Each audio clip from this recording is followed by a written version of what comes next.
Latvijas basketbola līgas 3. divīzijas turnīrā aizvadītas kārtējās spēles. 23. novembrī Rūjens savā laukumā uzņēma sportu klubu Cēsis, kur līdz šim nav zaudējuši vēl nevienu spēli. Spēles sākums veiksmīgāks padevās mājniekiem, izvirzoties vadībā pat līdz 10 punktiem. Taču šo pārsvaru ilgi noturēt neizdevās, un spēles turpinājumu jau diktēja sporta klubs Cēsis.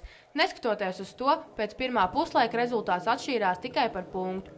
Otrajā puslaikā Rūjens komandai vairs nepietika spēka atspēlēties, un pārsvaru pārliecinoši demonstrēja cēsinieki, kas spēles izskaņā uzvarēja ar 11 punktu pārsvaru. Nedabūjām tādas vieglās bumbas, atliekušās un nevaram aizskriet ātrais uzbrukumos.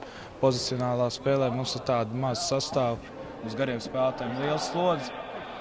Arī ārējie spēlētāji viens pret viens nevarēja parādīt pilnīgi neko no tā, kas bijis iepriekšējās spēlēs, un tur arī viss tie kaut kādi iemesli. Neiemetam punktus, parasti metam 80 šodien. Šodien, man liekas, pa 50 neiemetām. Aizsardzībā nospēlējām normāli, uzbrukums kliboja, tāpēc arī zaudējām likumsakarīgi. Pretinieks bija stiprāks šodien, Cēsīs sadosim viņiem pa mizi. Spēles rezultatīvākie spēlētāji bija Elvijas Švēde ar 13 punktiem, Artis Penka ar 12 un Jūras Alpevs ar 11 gūtajiem punktiem. 29. novembrī rūjienieši šavā laukumā uzņems Jūrmalas sporta skolu. Amanda Anna Bērziņa, Arturs Gruzdiņš, Rūjens televīzija.